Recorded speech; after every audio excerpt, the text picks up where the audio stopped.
Agora, muito pouca gente está falando, e é claro, a gente tem que falar muito da volta do Ryan, de um outro retorno muito importante no domingo, né?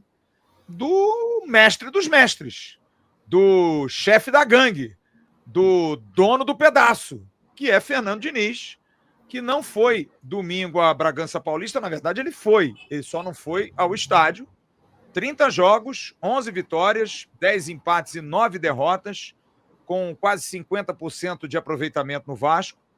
Domingo, ele esteve com o grupo, ele foi para Atibaia, ali pertinho de Bragança Paulista. E hoje eu fiquei numa dúvida, porque eu pensei assim: peraí, o cara não vai poder estar no jogo, para que ele viajou, né? E eu fui correr atrás dessa informação, porque, para quem é leigo, é claro, eu não me considero leigo, convivo com isso há muito tempo, mas é importante a gente esclarecer para o torcedor que acha que o treinador é só beira do campo e acabou-se. Não, não é. Ele viajou sábado, fez todos os procedimentos, ele prepara vídeo, ele faz preleção antes do jogo, ele bate papo com cada um, conversa, chama jogador no quarto, bate papo sobre o centroavante, sobre o adversário, posicionamento de defesa, de saída de gol de goleiro, enfim, dá as dicas, faz então um trabalho que não aparece muito porque ele não está na beira do campo, mas é aquele trabalho de bastidores fundamental, do cara que está desde o sábado à noite em Atibaia até domingo, o jogo foi 6h30, até domingo, iniciozinho da tarde, depois do almoço, fazendo tudo que é importante, né? E isso eu hoje fui perguntar a alguns especialistas até que ponto isso faz diferença, né? Se isso faz realmente diferença, se vale ele ir mesmo não indo ao jogo, se ele não podia, por exemplo, ir à partida e ficar na arquibancada. A gente até tem aí uma arte de uma explicação para níveis de suspensão de treinador, que é bom que a gente esclareça. A situação de um treinador suspenso ir ao estádio é muito complexa no futebol brasileiro, depende do tipo de suspensão imposta. Em geral, a suspensão de um treinador no Brasil não impede automaticamente que ele compre o ingresso e assista ao jogo nas arquibancadas, na área comum ao público. No entanto, há um ponto crucial a ser considerado. Ponto 1. Proibição de acesso a áreas restritas. A suspensão de um treinador, seja ela automática por expulsão ou imposta pelo STJD, o que não foi o caso do Fernando Diniz, ele foi suspenso pelo 3º cartão amarelo, o proíbe de exercer sua função de acessar todas as áreas restritas do estádio relacionadas à partida, ou seja, banco de reservas, vestiários, campo de jogo, túneis de acesso, área técnica, qualquer outra área reservada para a delegação e comissão técnica. Ponto 2. O risco de comunicação. O maior risco para o treinador suspenso, mesmo que esteja na arquibancada, é a alegação de que ele está dirigindo a equipe ou se comunicando com o auxiliar / comissão técnica no banco. Punição mais severa. Se for comprovado o alegado que o treinador suspenso se comunicou com o banco por celular, rádio, recados, gestos, para dar instruções táticas, ele pode ser denunciado novamente pelo CBJD, o Código Brasileiro de Justiça Desportiva, por descumprimento de suspensão ou conduta irregular. A pena para isso pode ser severa, resultando em um aumento da suspensão original. E tem um último ponto, a suspensão por proibição de acesso. Em casos mais graves, o STJD, o Superior Tribunal de Justiça Desportiva, pode impor uma pena específica de proibição de acesso aos estádios ou recintos reservados, conforme previsto no CBJD. Se a pena inclui a proibição de acesso, o treinador não pode entrar no estádio de forma alguma, nem mesmo como torcedor pagante na arquibancada. Em resumo, situação da suspensão. Ele pode ir à arquibancada? É um risco. Suspensão automática ou jogos? Padrão, sim. Como torcedor pagante, mantendo-se incomunicável. Ser denunciado por tentar dirigir o time de fora, o que levaria a uma punição maior. Suspensão com proibição de acesso ao estádio? Não. Estará descumprindo a punição imposta pelo STJD. Ele, no caso, ele poderia ir ao jogo, se a sua suspensão não incluir explicitamente a proibição de acesso ao estádio. Mas ele deve se manter o mais discreto e incomunicável possível para evitar novas denúncias. Portanto, o Fernando Diniz ele poderia ter ido ao jogo domingo. Ele poderia estar na arquibancada no meio da torcida. Porém, é um risco, né, Lucas? Porque o Vasco já é um clube perseguido. E quem vai dizer em sã consciência que o Fernando Diniz, no alto da sua calma, só que não vai ter uma hora lá que ele vai ficar desesperado e vai se pendurar na grade para chamar alguém para dar um esporro? Então, melhor ficar quietinho no hotel mesmo, né, Lucas? Eu acho. Time muito bem treinado, enfim. Ele prepara muito bem antes. Motivo, né? Era um jogo, claro, todo jogo é importante, né? É brasileiro. Mas era algo administrável, não valia o risco, né? Tinha que estar ali onde ficou mesmo. E muito bom ver, né? Assim como falei ali da peça do Ryan, né? Saindo enfim, time encaixado, conseguindo, né, tudo acontecer. Também ver esse comandante, mesmo de fora, porque é um trabalho de longo prazo, né? Não é algo que acontece ali no campo, né? Ali, enfim, são decisões que são tomadas, mas que com certeza ali teve algum tipo de comunicação, e é muito bom, né? A gente até estava conversando antes, né? A gente que é empresário, né? A gente sabe que é muito bom ter pessoas que a gente confie, né? Para poder substituir a gente quando é necessário, né? E mostrou aí que que consegue formar também novos líderes, né? Nesse caso. O Eduardo Fornari, inclusive, foi o auxiliar que esteve domingo.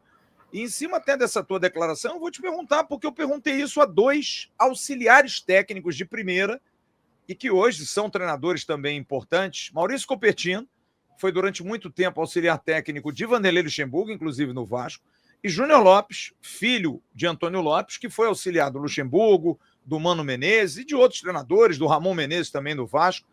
Até que ponto isso muda, né?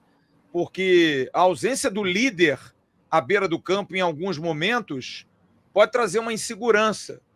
No seu caso, Lucas, na você português especificamente, você fala aí em delegar, né? Eu tenho certeza que Luxemburgo, Mano e outros treinadores, e até o próprio Diniz, delegam para os seus auxiliares com muita segurança, como você disse, porque há uma longevidade de trabalho. Mas você, como chefe, dependendo aí do teu espírito centralizador ou não, hoje, o teu pensamento é diferente de algum tempo atrás? Antes você até dava a rédea solta, mas ficava com receio, e hoje você solta muito mais porque você tem confiança. Como é que você vê essa questão da ausência do líder, do chefe? Mesmo que ele esteja ali e na hora da reunião, olha, eu vou almoçar com uma outra pessoa, você toca a reunião aí. Como é que é isso para você, Lucas? Boa, não, legal. Bom, assim, eu fico feliz que hoje, né, lá na empresa, somos quase 40 pessoas, né, então eu consigo ter, né, uma liderança que está ali comigo, né, sou eu e minha outra sócia, né, que é advogada, toca todos os processos. Então, tanto eu quanto ela, né, mesmo não estando ali necessariamente, né, à beira do campo, né, fazendo esse paralelo, a gente tem um time, né, que é super maduro e consegue tocar, né? Claro, delegar, né, não é delargar, né? Então, tenho certeza ali que o Diniz, depois do jogo, ele passou vários feedbacks também para os auxiliares, né? Mas é o momento de todo mundo crescer, né? Então, se não, pô, imagina, ninguém pode nem tirar férias, né? Ou, como você falou, sair para ter um almoço ali importante. Então, é muito bom esses momentos, exatamente também para poder quem está abaixo se provar e ter ali, né, enfim, outro tipo de oportunidade, né, de ter um tipo de contato diferente. E eu imagino que também no futebol seja muito assim, né? Nesse tipo de momento é que talvez o cara saia de auxiliar e aí vire, né, técnico em um outro clube menor, começa a ter tipo de oportunidade. Enfim, eu acho que o mundo dos negócios deve se assemelhar bastante também com o futebol nesse sentido. A gente tem até aí uma foto, porque isso aconteceu com o Vasco, até me foi lembrado hoje pela assessoria de comunicação do Vasco. Em 2023, eu até estava nesse jogo, porque na abertura do Campeonato Brasileiro de 2023, o então técnico Maurício Barbieri foi expulso contra o Atlético pelo Rafael Claus. E ele foi suspenso pelo STJD com 2 partidas. Ele cumpriu a automática contra o Palmeiras e iria cumprir contra o Santos o segundo jogo. Mas o Vasco entrou com um efeito suspensivo, porque o Vasco começou bem o Campeonato Brasileiro. O Vasco venceu o Galo em Belo Horizonte, empatou com o Palmeiras, vencia por 2-0 no Maracanã apinhado. Então aquela coisa, pô, Barbieri tem que estar junto. Só que o Barbieri depois acabou sendo técnico no jogo com o Santos, e a partir dali o negócio degringolou. E aí o Vasco entrou com um pedido de efeito suspensivo e foi feito um novo julgamento e houve uma ratificação do julgamento. E ele teve que cumprir uma segunda suspensão nesse jogo com o Fortaleza, num jogo em que o Vasco foi comandado pelo chileno Maldonado, que era o auxiliar do Barbieri, e esse jogo o Vasco perdeu.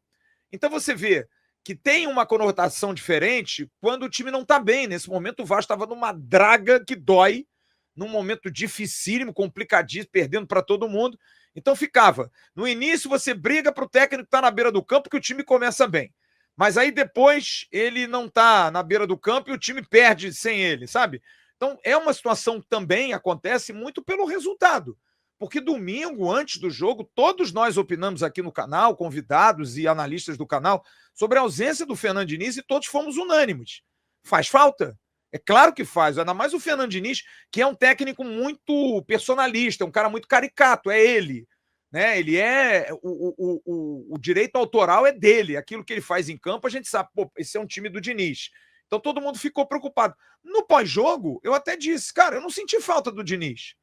Né? Não precisou ter o Diniz raivoso, o Diniz maluco, o Diniz buscando ali, correndo atrás dos caras, porque o Fornari, do jeitão dele, conseguiu comandar de boa, sem problema nenhum, não deu dor de cabeça. Então, como diz aqui o Food BR Shot, quando o time é bom, ganha de qualquer jeito. Mas olha, é necessário ter um comandante, cara. É muito importante, mesmo o time bem, cara, porque nem tudo corre bem.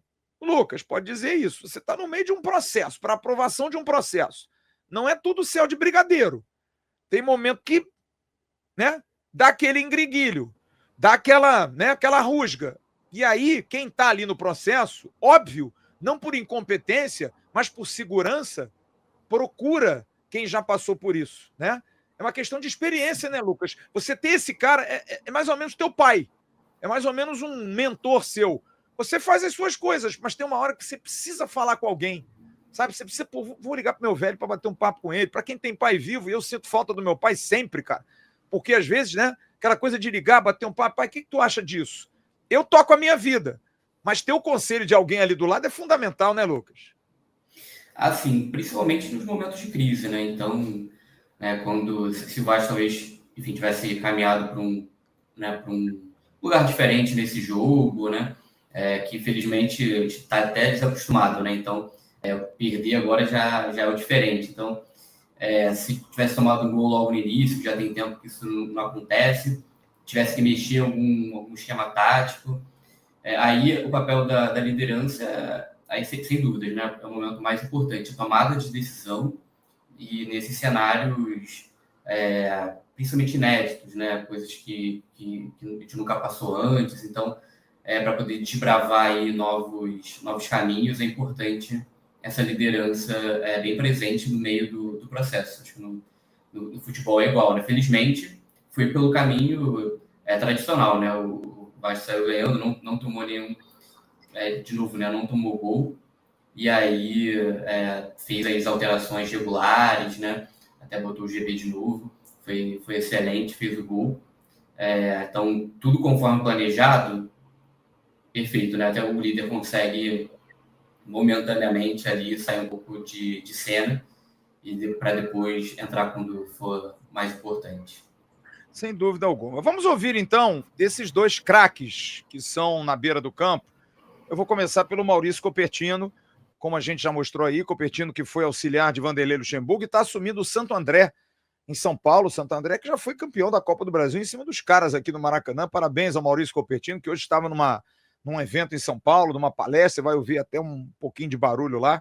E eu perguntei a ele como é que ele vê essa questão da presença do comandante, mesmo que não vá para o jogo, e até que ponto a volta dele no jogo seguinte, como vai ser o Diniz, dá ainda mais confiança, faz uma diferença, mesmo o jogo anterior tendo sido vitória. Fala, meu irmão, querido Maurício Copertino. Boa noite, amigo. Bom, beleza? O que eu acho é que a figura do treinador é muito importante independente da situação dele, cartão, impossibilidade de ficar no banco. Eu acho que quando a gente tem um comando forte como o de Fernando Diniz, e mesmo que ele esteja impossibilitado de estar no seu banco de reserva, eu acho que é uma situação muito importante ele estar junto com o grupo, viajar, os jogadores vê-lo, né? Enfim, eu acho isso daí de fundamental importância. E, em contraponto, a figura do auxiliar também é uma situação também muito importante para o grupo e para o clube, né? Porque eu acho que os auxiliares do clube, né, os auxiliares do treinador do clube, fazem esse meio-campo durante o seu dia a dia, né? E o relacionamento entre eles e os jogadores acabam se estreitando muito, né? De confiança, de correção. E isso faz com que fortaleça, né, esse elo entre os componentes, né, os auxiliares e os jogadores, e em muitos casos, né, quando vai para uma partida que talvez o treinador não esteja ali, os jogadores até correspondem melhor ainda, né, à performance, né? Então eu acho que as duas figuras são importantes e por isso que o treinador tem que ter um auxiliar à sua altura para que num momento desse as coisas andem bem. Agora vamos ouvir Júnior Lopes. Aliás, mandar um grande abraço. O Júnior que está em casa junto com a Karine, com o Matheus e sua namorada Dominique. Isso, hein, Matheus? Que beleza, hein, Matheus? Um beijo para Dominique. Estão todos curtindo aqui o News, ligados em casa. Júnior Lopes, filho do lendário, do maior técnico da história do Vasco, Antônio Lopes, com quem trabalhou como auxiliar, mas que também passou por outros grandes nomes, como o próprio Vanderlei Luxemburgo, Mano Menezes, Ramon Menezes. Ele também fala sobre esse tema, né, de ausência do treinador num jogo, se isso faz muita diferença e se a volta dele no jogo seguinte traz um ânimo maior, se traz um gás maior. Fala, meu querido Júnior. Boa noite, irmão. Boa noite a você, boa noite a todos os ouvintes aí do canal Atenção Vascaíno. É sempre um prazer falar com vocês. Sempre que quiserem aí, estou à disposição. Então, em relação a esse tema da expulsão do Fernando Diniz, no caso, acho que nem foi expulsão, se eu não me engano, foi terceiro cartão, né? Suspensão, no caso.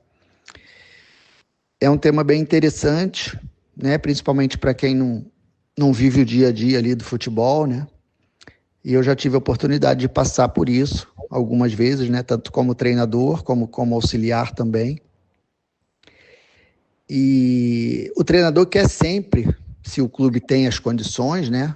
Na sua maioria, é o que eu penso, né? É sempre melhor para o treinador ele fazer todos os papéis possíveis, né? No caso específico aí do último jogo, que foi em Bragança, normalmente, a maioria dos treinadores, né? Lógico que cada um tem a sua rotina, mas normalmente existe uma reunião na véspera do jogo e uma reunião no dia do jogo, no pré-jogo ali, a chamada preleção, né? Tem gente que faz de manhã, tem gente que faz antes da saída para o jogo, né? Faz ali, né? Já, tipo assim, vai sair, um exemplo, né? O ônibus vai sair às 14, aí você faz ali 13h30 e aí já vai direto para o ônibus, entendeu? E o treinador, quer dizer, ele viajando como ele viajou para Bragança Paulista, né? Ele participa de toda essa rotina normal e não perde essa rotina, entendeu? Então foi interessante com certeza a viagem dele, porque ele participou da rotina toda da véspera do jogo, as conversas, as refeições, que sempre são momentos importantes, você sempre lembra de alguma coisa, dá alguns toques individuais também. E as preleções, né, com o coletivo, né, normalmente na véspera, por exemplo, quando eu estou como treinador, na véspera, eu gosto de falar mais do adversário, assim, e no dia do jogo eu já falo mais do jogo como um todo. Mas cada treinador tem a sua rotina, né? E eu já vivenciei isso como treinador, né? Quando já fui suspenso também, e como auxiliar também. Eu me lembro quando eu estava com o Vanderlei também, uma vez que a gente viajou, o Vanderlei viajou junto também, e fez todo o procedimento, né? E aí eu só fui para a hora do jogo, o que é o normal, né? E aí o que acontece? Aí o auxiliar vai para normal pro jogo, né? E, logicamente, que o treinador, hoje em dia é regra, né? O treinador não pode estar. Antigamente podia, né? Isso é uma coisa que mudou de uns 5 anos para cá, talvez 4. E aí o auxiliar fica só com a parte do jogo ali, que é uma parte bem pequena, né? É o jogo em si e o intervalo, praticamente. E há a comunicação direta com o treinador, né? Normalmente o Diniz tem 2 auxiliares, né? Um ficou com certeza na beira do campo e o outro ficou ali mais sentado no banco, pegando as mensagens dele. Lógico que o Diniz estava vendo o jogo, né? E aí passa pro outro auxiliar que está na beira do campo, né? Então a comunicação normalmente ela é muito tranquila dessa forma, né? E para domingo a volta dele com certeza é um reforço, né? Porque o grupo está muito mais acostumado com ele, né? É uma coisa natural, né? Foi um joguinho só, é tranquilo também. É mais complicado quando tem uma sequência. Às vezes o treinador, eu já vi o Abel Ferreira, por exemplo, né? Que é um cara que é muito expulso. Às vezes o treinador pega 3 jogos de suspensão, né? Aí é uma coisa mais complicada. Mas uma rotina de um jogo só é super tranquilo. E, em geral, não tem grandes problemas, né? A fase do Vasco está boa, né? O Vasco ganhou o jogo do Bragantino. E, normalmente, os auxiliares também já se preparam, né? Tem todos os cuidados, já estão acostumados com as ordens do treinador, né? E não muda tanta coisa, não. Mas, logicamente, que a presença do treinador ela é sempre importante e é sempre diferente para os atletas, né? Principalmente o Diniz, que é um cara que tem algumas peculiaridades, né? A questão da cobrança dele, né? Eu acho que o grupo já está acostumado, né? Então com certeza é sempre um reforço bem-vindo, né? Ok? Espero ter ajudado aí em alguma coisa. Muito. E um grande abraço para vocês todos, estou sempre à disposição. Querido Júnior Lopes, grande Júnior, um beijo em toda a família. É isso. Estamos aqui apenas reforçando a importância da volta do chefe do comandante, que já voltou hoje aos treinos, vai estar na beira do campo. Como disse o Júnior, o momento do Vasco é muito bom, mas é claro que o comandante está ali, é um cara que tem a confiança do grupo, o grupo até está acostumado a tomar os esporros. Domingo os caras devem até falar assim, pô, cadê aquela bronca do Diniz, né, Lu? Cadê até pensando assim, ué, tem um maluco, aquele psicopata lá na beira do campo ali, cadê, pô? Fornari tá muito calmo, Fornari. Eu acho que alguém deu um esporro. Ô, Fornari, grita aí, porra. Gostou desse corte? Então se liga nesses aqui que eu tenho certeza que você também vai se amarrar. Agora se inscreve aqui no canal AV+, que é o canal oficial de cortes da plataforma Atenção Vascaínos.